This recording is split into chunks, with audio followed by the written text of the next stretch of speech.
It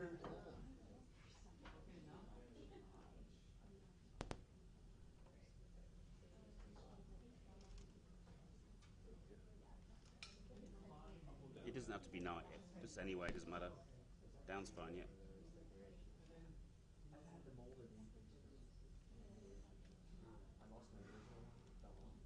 Just give us a bit of level, James. A bit more. That's beautiful, thank you. Oh, cool, alright.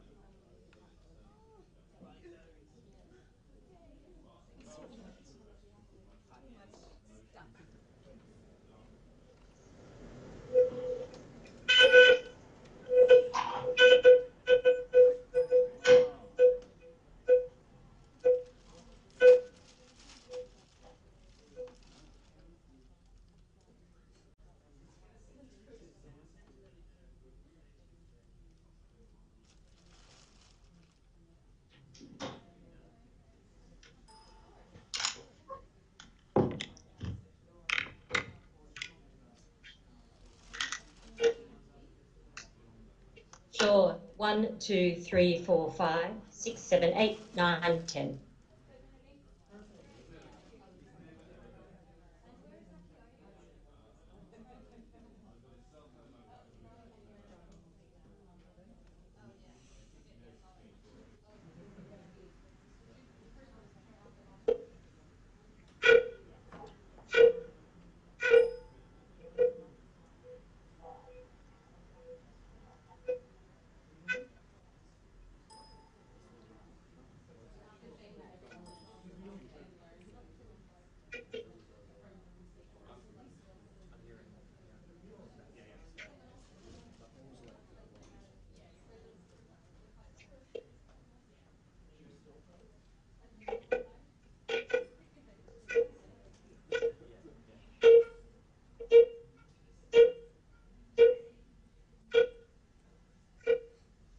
I think there's a mic close to another mic. I'm getting a lot of feedback just pulsing.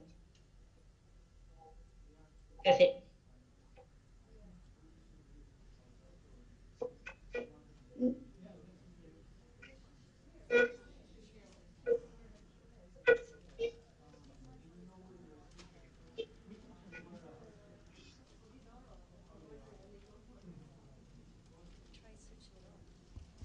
I actually think it was feedback on my end, so I'll just mute until you need me. Yeah, perfect.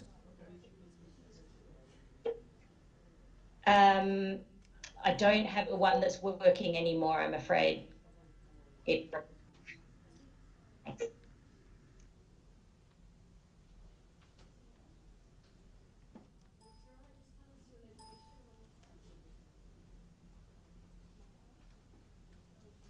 I'm in Cox's Bazar in Bangladesh.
down the right. Do you need? You're fine. Oh, she's moved. Oh, I think she's coming back.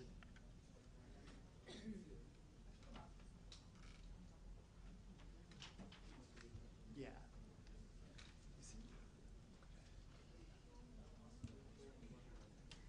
Yep. Okay, sure. Oh, I'm sorry.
It's great when you put pencils global.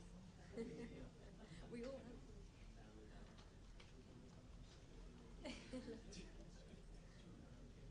Always.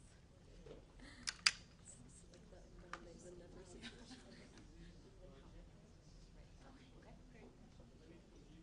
don't forget to go into slideshows so that it's on screen.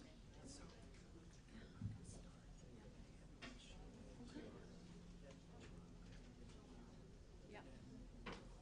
Sounds good. Good job. Yeah, look at you. That's have some water. Like breathe a little, maybe.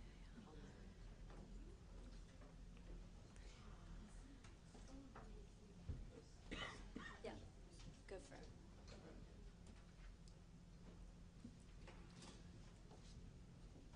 Welcome, everyone. Thanks for joining us today. And thank you to the UN Correspondents Association for hosting us for this last-minute press conference on this extremely grave crisis. Human Rights Watch and Amnesty International felt it was important to meet with you to discuss our latest observations, analysis, and appeals to the UN and to governments around the world about the situation in Myanmar, a situation which the UN High Commissioner for Human Rights has called a textbook example of ethnic cleansing. The situation in Myanmar's northern Rakhine state was totally predictable. The UN Security Council should have seen this coming long ago. We got a taste of it last year on a smaller scale. Killings, burnings of villages, burnings of buildings, destruction on quite a large scale. It's now much worse. It's shameful that the UN Security Council has only seen fit to have a few closed-door meetings under any other business. This crisis has reached such a scale. We've seen the latest figure is 370,000 people in just the last few weeks fleeing from Myanmar into Bangladesh. There were already some 400,000 Rohingya Muslims in Bangladesh. Now that number risks doubling. We could be going close to 1 million soon. Those countries that have spoken out forcefully for an end to the crisis in Myanmar, for restraint, need to ask the Security Council to urgently have an open public meeting, not behind closed doors. The United States, Sweden, they've said some good things, but they need to push the Security Council to bring this out in the open, and not just once. They need to take control of the issue and show that they're really concerned about it. This is ethnic cleansing on a large scale, it seems, and the Security Council can't open its doors and stand in front of the cameras. It's appalling, frankly. I've been following the Security Council for 10 years now, and this reminds me personally of what we saw with Sri Lanka. We saw the Security Council sitting on its hands, having a few ARIA meetings. This is not what it was created for. The Security Council is supposed to be the garden of international peace and security. This is an international peace and security crisis. It's a nightmare. People are dying. There's destruction. There is no excuse for them to continue sitting on their hands. And the United Kingdom, the penholder, needs to take charge of this. We've heard things here in New York and out of London about the de facto leader Aung San Suu Kyi's great qualities. Well, we're not seeing anything like that here, and any worries about the Security Council meeting openly that it might upset some kind of backstage process to deal with this crisis. We have no evidence that there is such a process there, that anyone's trying to deal with it. They don't need to walk on eggshells. There doesn't seem to be any sort of process that they're going to upset. We've heard that they're afraid of exposing the divisions in the Security Council if they have a public meeting. We all know what the divisions in the Security Council are. Everybody knows that. This is no secret. We need to make sure that those countries that actually care about the situation, that care about the Rohingya Muslims, are willing to speak out. The Security Council needs to meet. They need to do it quickly. They need to do it openly. In addition to a public meeting of the Security Council, the Council needs to demand humanitarian access for the Rohingya Muslims. They need to demand access for the fact-finding mission that the UN Human Rights Council has set up. They need to demand an end to the killing, obviously. The Human Rights Council in Geneva also needs to pass a resolution to demand an end of the violations, access for the fact-finding mission, access for humanitarian workers, independent monitors. They need to extend the mandate of the fact-finding mission. We need to have the fact-finding mission report its findings to the General Assembly and send its report to the Security Council so the Security Council can discuss it.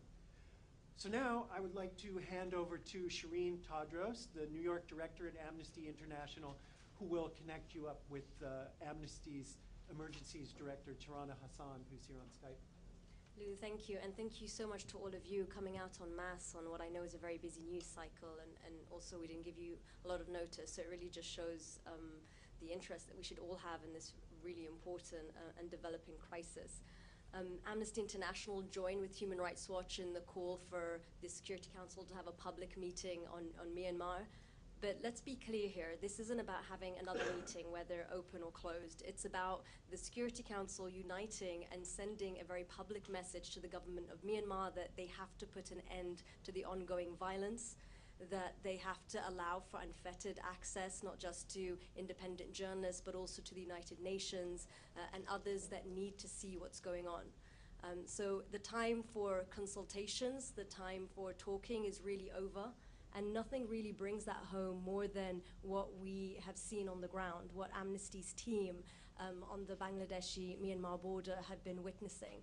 I spoke to Tarana Hassan, our crisis team leader, yesterday on the phone. She's someone that has been covering the plight of the Rohingya for over 5 years.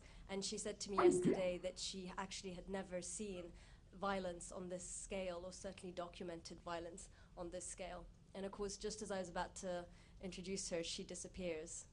But we're going to get her back for you. She's actually in an area called Cox's Bazar that's in Bangladesh. And she's been there for about a week now, documenting the stories of those who have been fleeing Myanmar and coming in to the hospitals and also the areas around and makeshift camps. Do we have her back?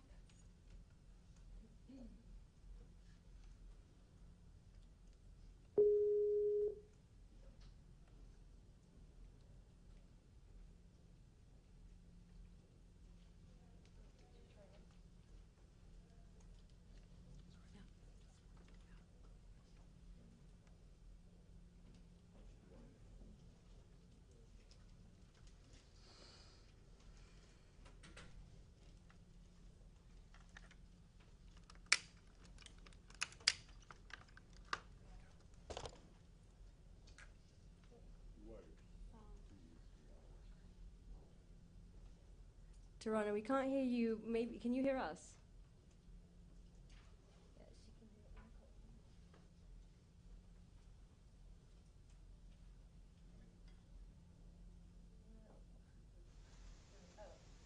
Yeah, Tarana, do you want to try again? Yeah, can you hear me now? We can. Thank you. Go ahead. So first of all, thank you all very much.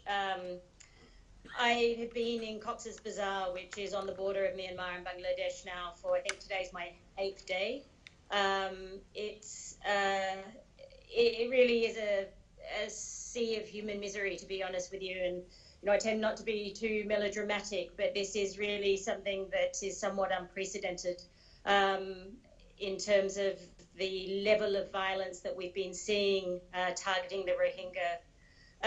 You know, when I got here a week ago, and when I look at what I'm seeing today, it's honestly it's like watching a crisis unfold, but, you know, at speed 10. Every day I go up to the camps and to the border region, there are more horrors to document. There are thousands of people pouring across the border. And what's particularly disturbing is that when you speak to the people who come and they tell you that, you know, that their children have been killed, or that the men in their family have been taken by the security forces, they always end with, and there are thousands more behind us. So as you know, we're talking about 370,000 people, which is probably a conservative estimate because the situation here is chaotic, to say the least. So, you know, to actually count is very difficult. So there are an immense amount of people, and basically the conditions here are such that as people come across the border or they arrive by sea, the camps, well, they're not even camps. They're just it's just land wherever people can erect some bamboo and then cast it some over.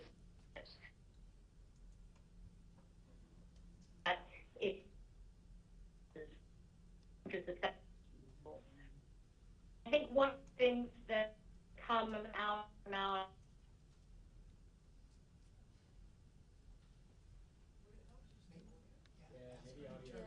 Tarana, hold on one second because you've frozen. Do you think you could turn off your video so we could just get your audio? The connection might be stronger. watch dotted 16, but it yeah about here it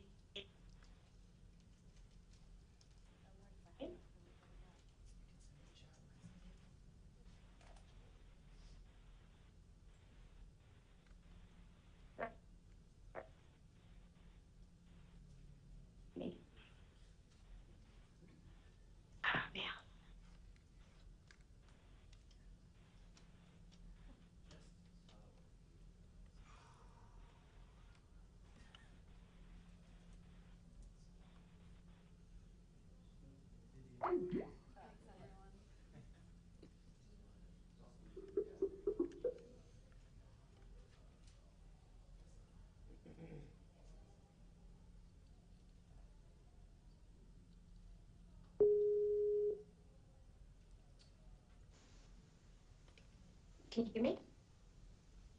Yes. Hello? Yeah. Sorry. Okay, sorry, we lost you there, Tarana. Oh, You were. okay, I'll just. We lost you when you were talking about that there were no camps, just land after that. Right. Essentially, what I was saying is that, you know, basically all you have here is hundreds of thousands of people who are propped up under tarpaulins, which are being held up by bamboo. But these people have been walking, some of them for days, escaping what can only be described as, you know, widespread and systematic abuses. Make no mistake that what we are talking about here is very different to what we have documented in the past. It is not a series of clashes. It is not a couple of bad units. This is widespread and systematic. There are patterns emerging.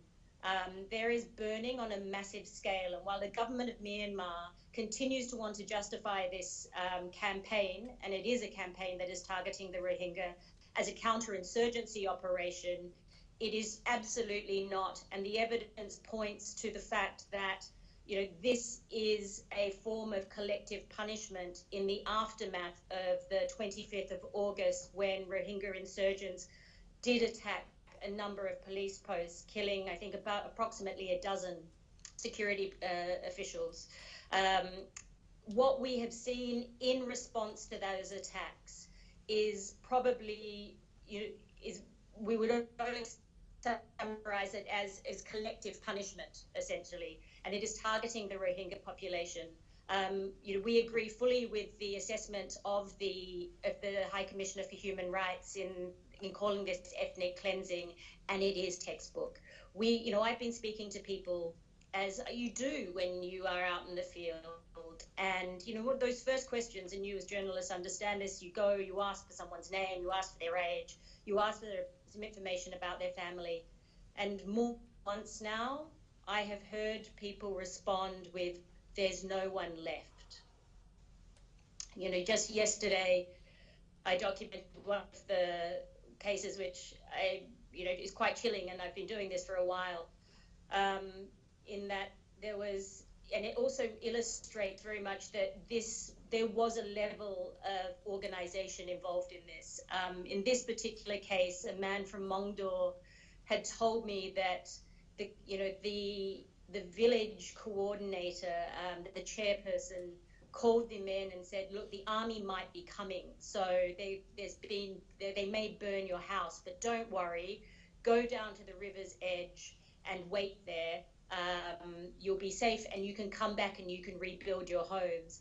And the Rohingya have been persecuted for so long that they thought that this was a reasonable option, and they followed the advice of the person who essentially plays a leadership function in their community. And this was one small Rohingya village, which is in a mixed sort of Rohingya and Rakhine area. So the community went down. They went down to the river, and they thought that they would wait out the worst of it. And instead, what happened was he detailed in a meticulous plan, which involved the security forces coming through the village, splitting into two, and essentially corralling the Rohingya villagers against the river. There were 4 men that could swim, and they jumped into the water, and they swam to the other side where they hid in the jungle. And they had the unfortunate experience of watching what unfolded after that, which was targeted killings of men in the first instance. What they saw was that the security forces went to men, shot them at close range or stabbed them. They opened fire, just ran indiscriminately on the wider crowd. And those that had survived were taken up into houses. Some of them told to squat down and bend their heads, and they were executed, whilst the rest of the village was just burnt to the ground. We have seen burning as one of the hallmarks of this campaign. Rohingya villages have been targeted and burnt.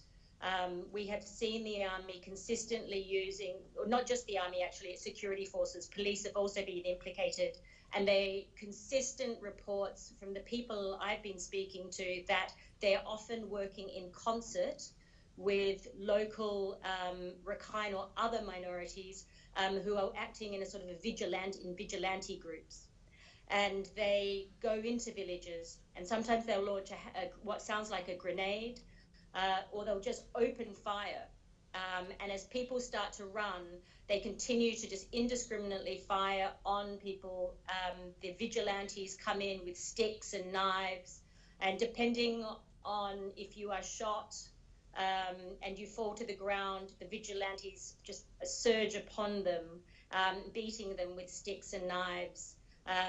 We have spoken to numerous people here in Bangladesh who arrived with bullet wounds, and we should note that a number of those bullet wounds, actually the majority of the cases that we have documented, of people who have arrived, the entry wounds to those bullet wounds are in the back, which, you know, correlates very strongly to the testimonies that we're hearing that people were shot as they were fleeing. You know, there is a lot of people actually, the discrimination against the Rohingya is decades old. That is not the new part. The scale of this campaign targeting them is new. It is not just Mongdo, it is Butidong, it is Ratidong, it is 3 different districts in particular where we're seeing large scale. Rounded up. Just yesterday, a man told me that he again had been hiding, waiting to see if he could go back, thinking that they would attack the village and leave. But what he saw unfold over the hours that followed were all of the men that were caught, that didn't get to make it to the sort of jungle area and hide, were tied together with a piece of rope with their hands like this in one long chain. It was 10 men per rope, and they were marched into a neighboring Rakhine village where there was where security forces had a base. You know, there are countless now testimonies of people who just do not know where men and boys have been taken. People don't want to leave is the other thing that I want to reiterate to you. The people that are coming here, especially now, are people who tried to wait. They are people who, you know, for example, a mother that I spoke to who had literally walked over mountains for 8 days. And these are very steep mountain ranges that take them days to cross, with the elderly, with the weak, with the bullet wounded. And when they cross over this sort of jungle mountain range, they say that there are bodies littered throughout it. These are people who may have been injured. These are just the feeble and the weak, because in the end, they stayed as long as they could. But it was just too much. And the woman in particular that I'm speaking about was from Butidong, and she said that she left with only 2 of her 5 children. When they walked in and they started spraying the bullets, she ran and she found 2 of her children. She had one of them with her. She found the other 2. But she waited in that jungle with nothing, with no shelter, with no food, thinking that she would find her other children, or she would be able to go in and at least look for their bodies. But she said that the situation just got so bad. You know, she was prepared to die there, and the situation has become so unbearable that is why we are seeing this mass exodus. And this exodus is not going to stop. In the 3 days that I have been up in a particular part of the coast here, where you can actually see Mongdo across the Naf River, which divides the 2 countries. There is smoke bellowing up on a daily basis. The mind boggles at what there is left to burn, based on the testimony in certain instances, but they are still continuing to burn and conduct these operations. And so, you know, not only have we seen this sort of consistent campaign, these patterns beginning to emerge, that they are over a number of districts, but, you know, this is a case where the armed forces have never been accountable. They weren't accountable for the abuses in 2016. They weren't accountable for the abuses in 2012. And the security forces and the army think that they can get away with this because no other message has ever been sent.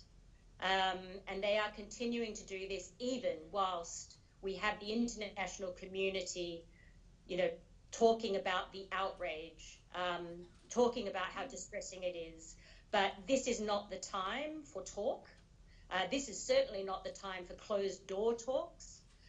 This is a time to actually, if we want to actually not only address the long-term issues, which is where Aung San Suu Kyi, who has been the focus of much of the criticism, and rightly so, you know, it is definitely there is responsibility on the civilian government to ensure that they address the root causes of this, because as Lou said, this didn't come out of the blue.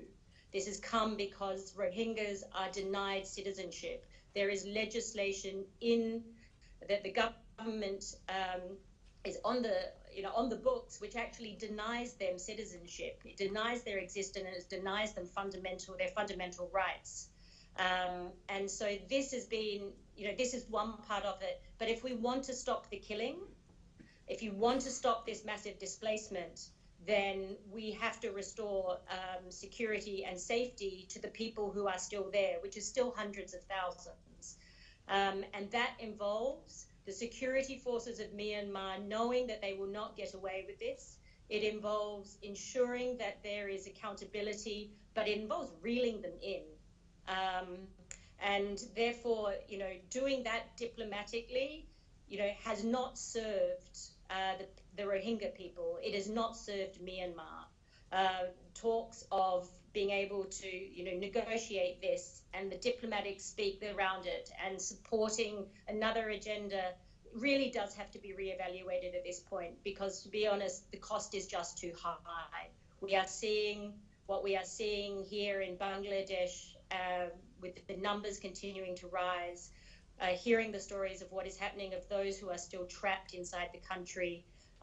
It really is an imperative for the Security Council, for the Friends of Myanmar, but particularly for those with influence, to begin to step up to the plate and do what they can to end the killings. Tarana, thank you so much for that. Tarana hasn't slept for many days, so we're very, very lucky that she could make it. So thanks. Tarana, please stay with us so that we can, maybe you could take some of the journalists' questions when we're done. I'll hand over to Akshaya from Human Rights Watch. Thank you, and we definitely want to save time for your questions, so I'll just walk through two things. One is the satellite imagery that Human Rights Watch has collected over the past 2 weeks, and what this imagery does is it puts the individual testimonies that our researchers and that Amnesty's researchers have collected into the greater context. It shows you the real scale of this crisis, and it also shows the expansive nature of the burnings themselves. The first visual that we have here marks 21 independent locations where, using satellites, Human Rights Watch has been able to identify fires that are so big that they can be observed and detected, basically seen from space. We've seen smoke plumes with our naked eye. Our researchers just wrote to me saying that today he watched 6 locations burn from across the Bangladesh border. But here you can see 21 locations, and if you measure the north to south span of these burnings, it's 100 kilometers. This is the vast majority of the area where the Rohingya community lives in Rakhine state, and it's 5 times longer than the area that was previously affected by these kinds of burnings during last year's violence in October and November. So we can see from the air that the scale of this violence is much more expansive, and that's certainly confirmed by the testimonies.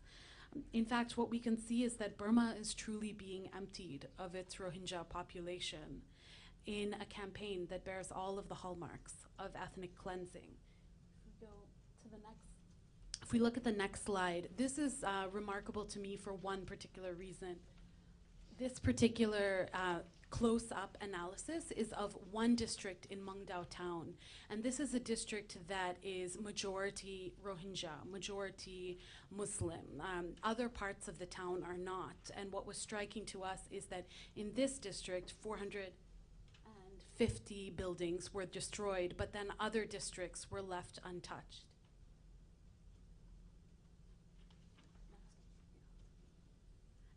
We've also looked at one particular town where our analysts were able to count 700 buildings destroyed, again, a Rohingya majority town. And the town to the north and the town to the south were left completely untouched. Again, the type of discrimination and targeting that that shows is alarming, and the fact was that 99% of the buildings that had existed there before, that we saw in a before image, were completely razed to the ground in the after image. It's been 12 days since the UN Security Council met to discuss the situation in Myanmar. That was a closed-door meeting, and we were told that it was a closed-door meeting because that's the best way. The best way is to try quietly, to speak softly behind closed doors. But what we've seen in those 12 days is that now there are 370,000 Rohingya who have been forced to become refugees in Bangladesh. In just those 12 days, we added 310,000 more people who were forced to flee across the border. Tomorrow we hear that the UK and Sweden are planning another closed-door meeting, and that's simply insufficient in light of the gravity of the crisis that we can see not just from the sky with these satellite images, but also from the testimonies that we're hearing from our researchers. I'll close with one line from a message that we got from our researcher. He told me to tell you that Rakhine State is still on fire. He said, tell them today that I watched 6 locations burning from across the border. Tell them that hundreds are arriving completely destitute, begging for food, shelter, and clothing. Tell them that they were in tears. And tell them that this is a crisis of the highest order, and it's just beginning. It's just beginning, but it in many ways has been brewing for years and years, and we've seen inaction from the UN, especially the Security Council. That should change now. Thanks, Akshaya and Tirana and Shireen. So we're going to open it up to questions, and I just wanted to remind you we have in the back the letter from the Secretary General to the President of the Security Council calling for the Council to speak, to press for restraint and calm to avoid a humanitarian catastrophe, full respect for human rights and international humanitarian law. The Security Council will be judged, and if it continues the way it's going, it will be judged very harshly. So let's have some questions. Thanks. Thank you very much. Majid Gili, Rudao Media Network. Thank you everybody for your detailed information about this alarming situation there. And I have 2 questions. The first one is about the response of the UN and humanitarian agencies in Bangladesh. There are reports that the aids are insufficient. If you can give us an idea of how the UN is providing those aids and other NGOs, and the needs. Is there any number for the needs with regard to funding? And the second thing is about the risk of genocide. In that letter that Lou mentioned, there's no mention of the risk of genocide from SG to the Security Council. This is ethnic cleansing, but we also have the principle of responsibility to protect. Do you think that should be something that must be discussed at the Council? Thank you very much.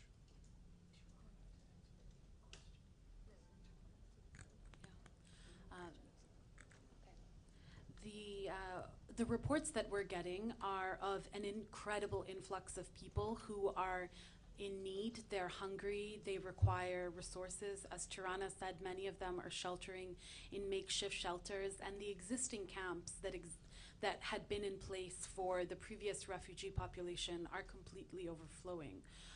The sheer scale of the influx, as I said, in the past 12 days, there's been 310 people to cross the border, and since this crisis began, it's been 370. So we know that the humanitarian needs are indeed dire. The UNHCR is fundraising. They're seeking to register those who are most at risk and most vulnerable, and donor governments should support that call and should provide the necessary funding and assistance. To date, we've seen great cooperation from the government of Bangladesh, and in fact, the Bangladesh government offered 2,000 acres of land to allow for the spread of additional settlements for these new arrivals. But what we haven't seen yet is an influx of aid that would be commensurate to the influx of people. And on the question of what you were asking with the ethnic cleansing, as Akshaya said, this area, the Rakhine State, is being emptied of the Rohingyas. They are not considered citizens by the government, and we've all already heard statements from the government saying that they're not going to let anyone back in who's not a citizen. So this, as we said, bears all the hallmarks of ethnic cleansing. So, Shireen? Yeah, Tirana, do you want to add anything? question about the threat of genocide.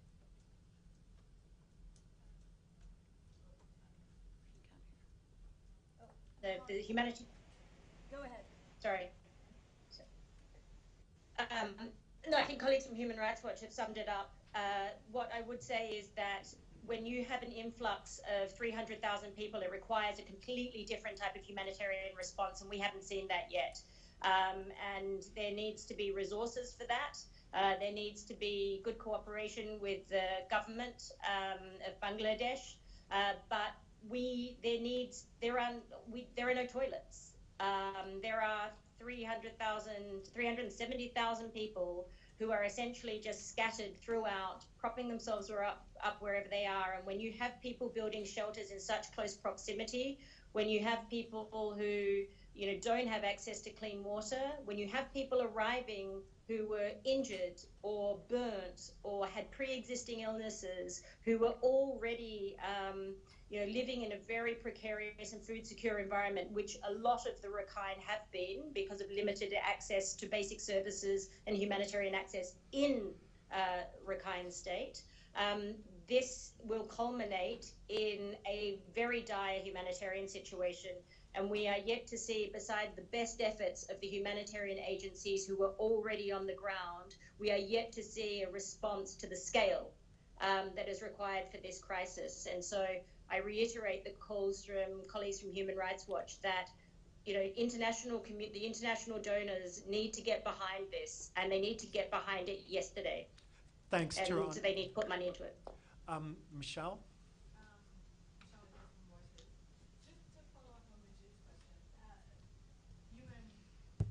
UN investigators found that Islamic State carried out a genocide against the Yazidis when they forced them all to flee to Mount Sinjar.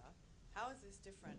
Genocide, the definition is also erasing their identity, not necessarily, forcing them to flee. How is this different?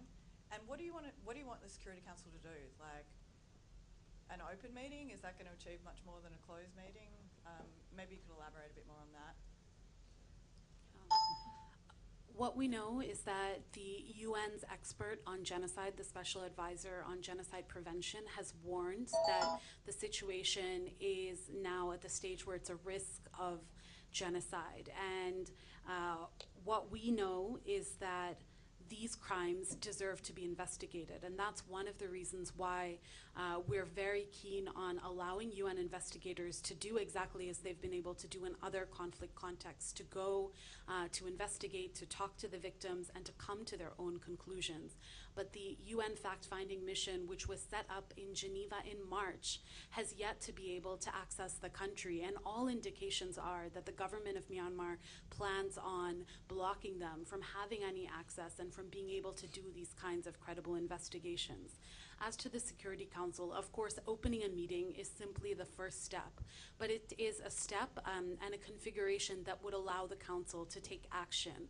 We're hoping for the Council to be able to pass a resolution that threatens quite explicitly that it is willing to take further measures in the event that the government of Myanmar, and specifically its security services and military, don't stop their indiscriminate campaign against the Rohingya community.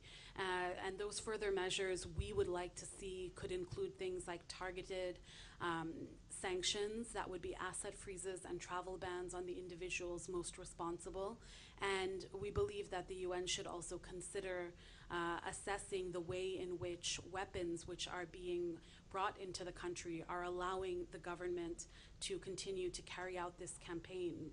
Our testimonies that we've collected indicate that helicopters are being used, mortars are being used, rocket-propelled grenades are being used. Not all of these crimes are being committed with machetes or knives. And so there is a broader responsibility, the responsibility of those supplying the weapons as well. Yeah, and just make the point that closed-door meetings, at this point, they've failed. It's sending a green light, in our view, to the authorities, to the security forces in Myanmar to go ahead and do your worst. We need to step it up. And as Akshay said, there are a lot of things that they can do. And countries should think very carefully about any military cooperation with a government that does this to its people. James. James Bayes, Al Jazeera. I wondered if you could talk a little bit more about the Security Council dynamics. All of us in this room know that things don't happen unless the P5 are on board. Where are the P5 on this? Where is the resistance to having the open meeting? And also perhaps discuss the government's alternative narrative of jihadist groups they're fighting. Does that have resonance with some members of the Security Council? We all know, as I said, what the divisions are on the Security Council. We know what the positions of China and Russia are, across the board. They're often talking about sovereignty and all that, but that's not an excuse not to open the doors and to really escalate this and to begin trying, at least, to get the Council to speak with one voice. They haven't even really, they haven't raised it to the kind, they haven't rang alarm bells. Countries like the UK, which is the pen holder, the United States, France, we need them to pull out all stops to say, hey, the Security Council needs to deal with this. And if they have to duke it out openly in public, as they've done on other issues, we've seen multiple open public debates on issues like Ukraine and Syria. Why is this one different? Why do we have to have the closed doors? Why walk on eggshells?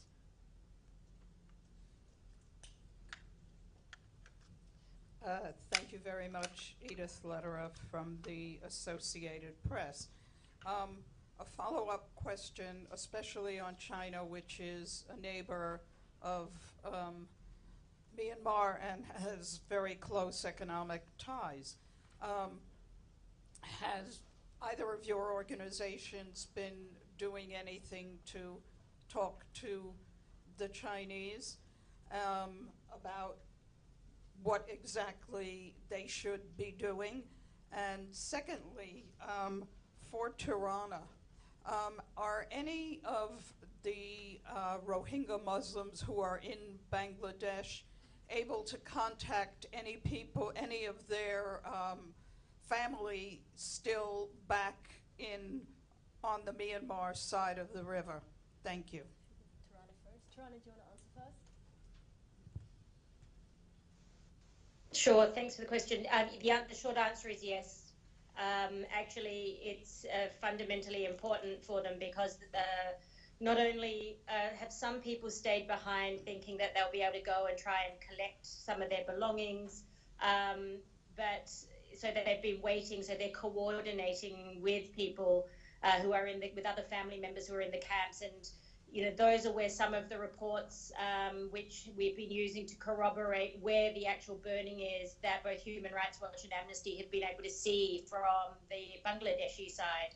We have been speaking to people who have been arriving who still have family members who are either hiding in the jungle or in neighboring villages. So yes, it's fundamentally important for their support mechanism. The other part of it, which is why it's important that people stay in touch and they're not giving up their cell phones, is that the journey is so long. A lot of people are taking elderly, and so they're being slowed down and therefore separated. So you have families which are now completely dispersed. And without mobile phones, they wouldn't be able to find each other again. We're already seeing a lot of separation of family, including separated children. Thanks. I mean, on China, I would just say that, again, the answer is yes. Have we tried to engage the Chinese and get this even through our national offices and on the ground? Have we had responses? No. So that is why we need this concerted effort, and that's why we need to go through these channels of the Security Council and these higher platforms in order to bring the message home. I think often we think about these emergency meetings and these closed door, and we get very obsessed with the closed door and open door situations at the council, but what we're really trying to say here is that it's not an end game to have a meeting at the Security Council. It's not a magical kingdom that can suddenly end the violence, but it's more than just a first step. I think the danger is that without some sort of public proclamation by Security Council members and these public meetings and statements, the message that you're sending to the Myanmar government is deadly. you know, and they will continue to do it. So it's not a matter of it will be a plus if the Security Council act. It's that if they don't act, the price is being paid.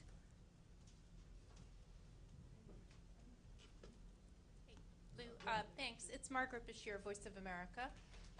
Two questions. The first one is, maybe I should know the answer, but has the fact-finding mission thought to go to Bangladesh to talk to the 370,000 people that are there, since they can't get into Myanmar?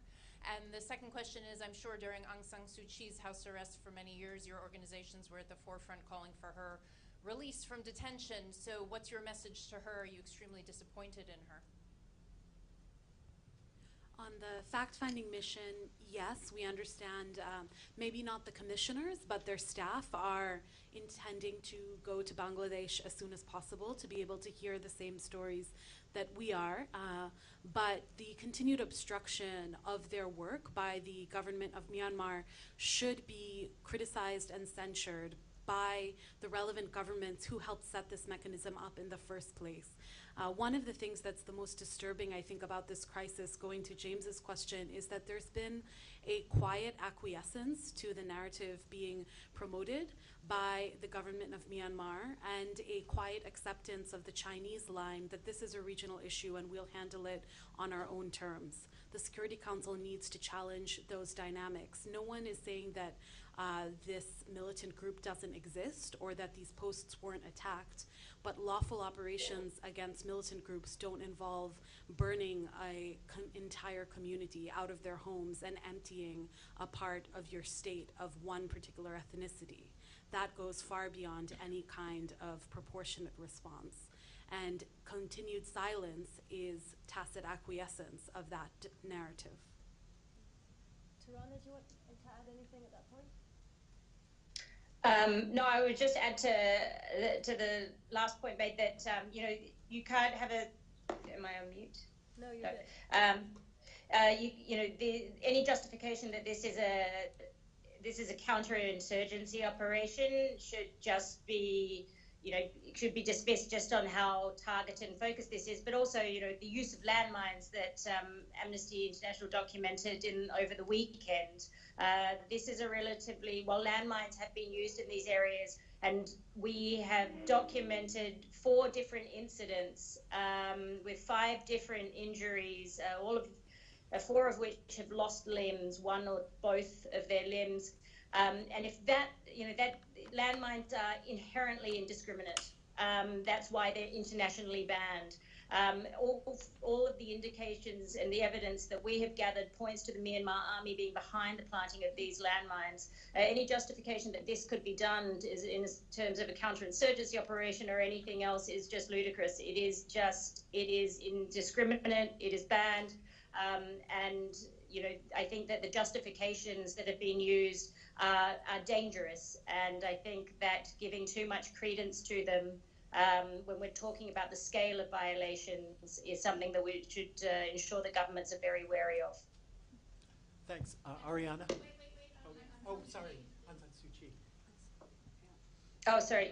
Yeah, on Aung San Suu Kyi, I think that in organizations like Amnesty are very disappointed, and we have voiced our disappointment in her response thus far.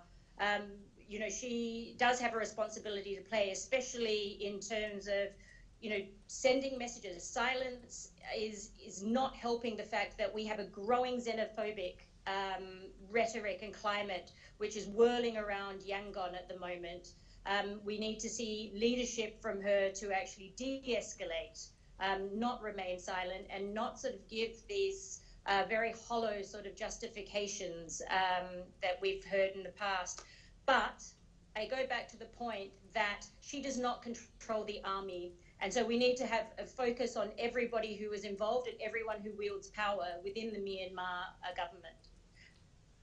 I can just add that we are also very disappointed with Aung San Suu Kyi and Human Rights Watch.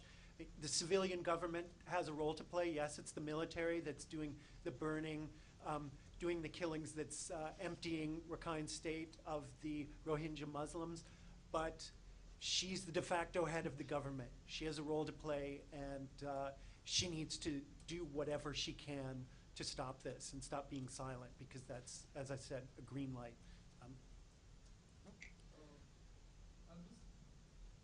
occasional reports. Of course, you know, Chinese support for Yangon is a factor, but I just sort of wanted your views on the other major power in the region, which is India. Modi was in Myanmar a few days ago, chose not to speak up about it and has sort of tacitly supported Suki and the government. Is it, and you know, you also have Rohingya refugees in India, and the government has threatened to throw them out. Is there concern about New Delhi's stance towards this? We've been tracking the issue quite closely, and what we can say is that the threat from Delhi to throw out Rohingya refugees has a dangerous impact on potential xenophobic violence against this community in India itself, and also has resulted in stopping some aid and assistance programming that was happening in places like Telangana, where there are these communities. We got recently word that the government of India, after being censured publicly by High Commissioner Zaid yesterday in Geneva, has issued a statement implying that they will no longer throw out the Rohingya community. But that doesn't excuse Prime Minister Modi's silence while he was in Yangon and Naypyidaw meeting with senior officials and completely ignoring this ongoing crisis. In fact, what the Indian government allowed to happen there was Aung San Suu Kyi imply that since India has a terrorist threat that it deals with, it well knows that these are the kinds of tactics that are required. But this scale of destruction and violence is something that India, as a democracy, should really separate itself from the Burmese government and say, no, while we do have a threat that we deal with, we would never take steps like these. Nabil? Yes, please. So how do you see the role that the Secretary General is doing? Is it enough for him to send a letter to the Security Council? And do you expect him to do more? And do you have any information about the armed group within Rohingya people on the ground? Do you know if they are responsible of any atrocities or violations? Should we do that last one first? Tron, Yeah. do you want to take that last question about armed groups within the Rohingya? Sure. You know, the information about ARSA, the Arakan Rohingya Salvation Army, is quite scarce, to be honest. It's quite limited. We know that they're quite small. We know that they have light arms. They use, you know, we've seen videos and analyzed videos of them using AK-47s. You know, so they're relatively lightly armed. That said, as we mentioned earlier, they did attack police posts on the 25th. There are media reports that have said that they sustained significant casualties and injuries during those operations. But there have been credible reports, and this is an important part of the narrative, that they did possibly burn some other villages. Particularly, we've heard reports that they may have been responsible for burning villages of other minorities. So it is, you know, we're not calling on a one-sided approach here. If we were allowed to be on the ground and investigate, we could come back to you and tell you a lot more detail, and we would be calling for accountability from all sides who are involved in this. And in terms of the Secretary General, obviously sending a letter is not enough, but this is quite a bit. This letter is a significant step on the part of the Secretary General, who has gone to the Security Council and said, you need to act. And they haven't done so. They've just had these few closed door, any other business meetings. And so it's good that he's trying to energize them. And we hope that the Secretary General will stay involved personally. There's no longer a special envoy focused on Myanmar, but the Secretary General's personal involvement on this issue at this point, when the crisis is spiraling out of control, is very important, and we hope that he will stay personally engaged with this and keep things going, and that he'll keep the fire to the Security Council's feet. And Just to add to Nabil's question, because I know that he's holding a press conference tomorrow, I think it's worth asking him about his Article 99 powers, which under the UN Charter allow him to bring issues to the Security Council. Writing a letter is one way to do that, but he could also come and brief the Council himself in public session to break this logjam that we're seeing, where the Council members themselves quietly acquiesce to the Chinese demand that everything happen in private and behind closed doors. And I can add that it would be nice not only to have the Secretary General coming to the Council, but they should invite the High Commissioner for Human Rights. There's so much that the Council can do to mobilize all of the diplomatic force of the UN system to deal with this issue and send a strong message to the authorities and the military in Myanmar. Next question. Thank you. So what are you hearing in terms of US and UK and France and like the P3 in the Security Council for resisting to bring this out in the open and speaking about it more forcefully? And second, this has turned also into kind of a rallying cry for Muslim countries to step in. Charna, have you seen any evidence of help, humanitarian aid or otherwise from Muslim countries coming to the borders? Yes, I mean, as you probably all would have seen, the First Lady of Turkey was here with the Foreign Minister. They have pledged a lot of money to the humanitarian response. I saw banners with the Turkish Red Crescent emblem on them. We've also seen the Qatari Red Crescent, which has been here, but you know, there's no large-scale humanitarian response at this point. So I wouldn't say that it is being dominated by any means by the Muslim states who are sending large humanitarian convoys or assistance. Yeah.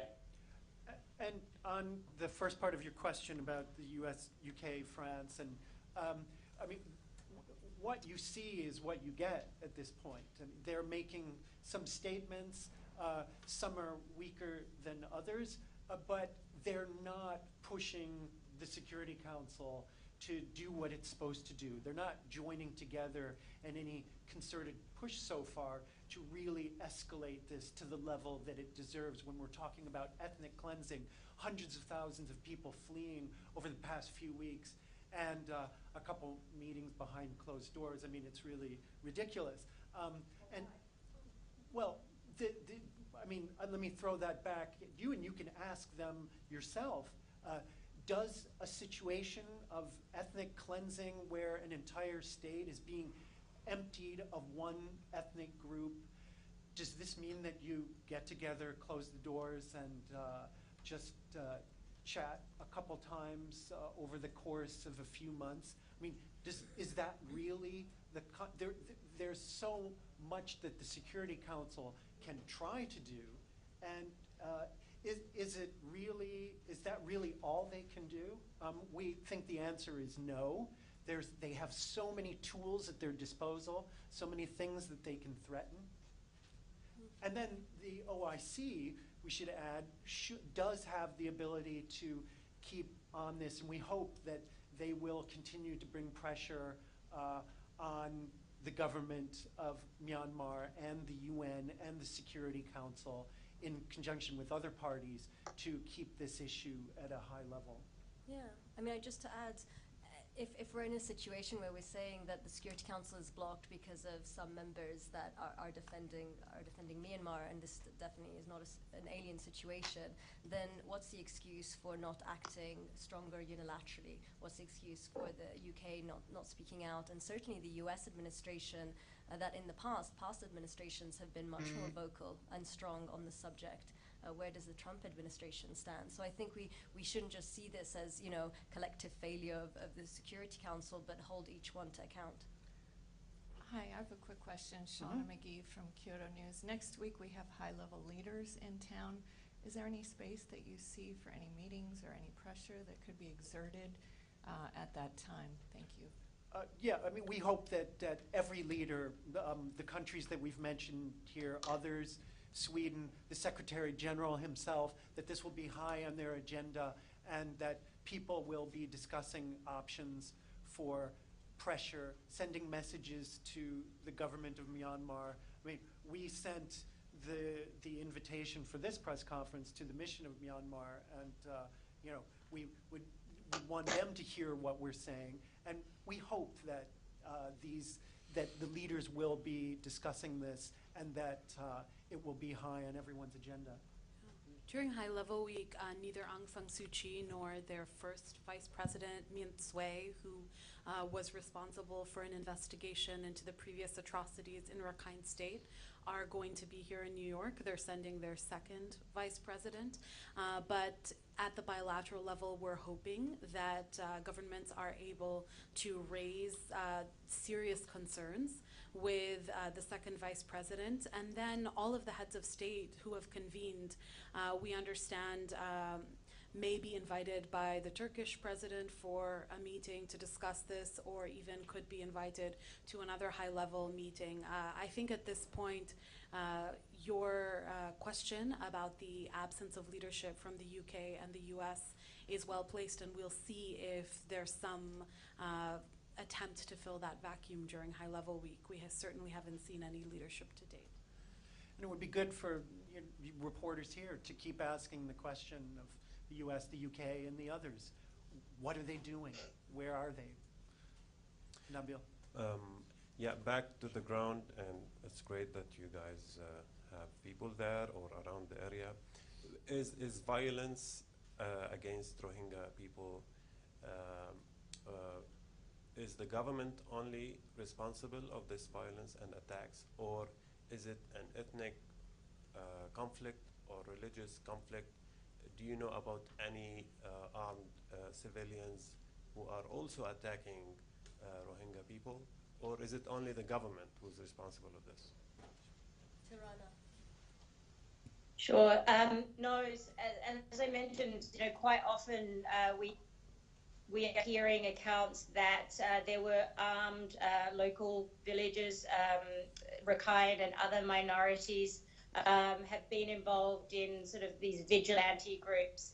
They have worked in concert with the security forces, both the border police, the border guard police, the police and the army, and they have gone into these villages side by side. We've also documented cases where villagers have gone in, where locals have gone in and they have committed abuses just under the nose of the security forces. But the most alarming pattern has been that they have actually been working in concert. And there have been some reports that there's actually been some training offered to these groups in certain instances in certain locations. So this does escalate, I think, well beyond what we could say intercommunal violence. I mean, we are now really operating at a totally different realm when we look at the scale of the abuses and also how systematic they are. Can you please name some or one of these groups, or where are they from which minorities or villages or areas? They're from northern Rakhine State. They're from the same areas where the burnings are from. They're not being trucked around the country. These are people. So what you have quite often is you'll have a Rohingya village, and then you'll have Rakhine or other villages or mixed villages around that.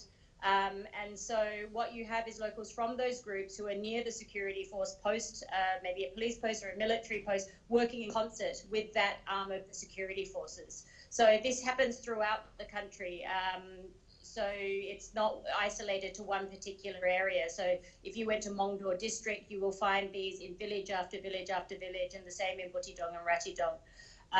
So I don't think that, you don't have to look very far, is what I would say. The majority of the cases that we are documenting, people talk about being surrounded by the security forces who are accompanied with local groups. And, some of them are identified as being Rakhine, but we also have had other ethnic groups identified. Thanks, Tirana. So we need to wrap up now. Thank you all for coming. Thank and you we're so much. available. And Tirana also is available for you guys. Okay. And everyone got the spelling of Tirana's name?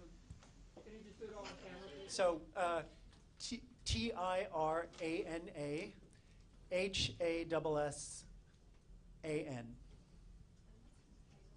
Hassan. Tirana's?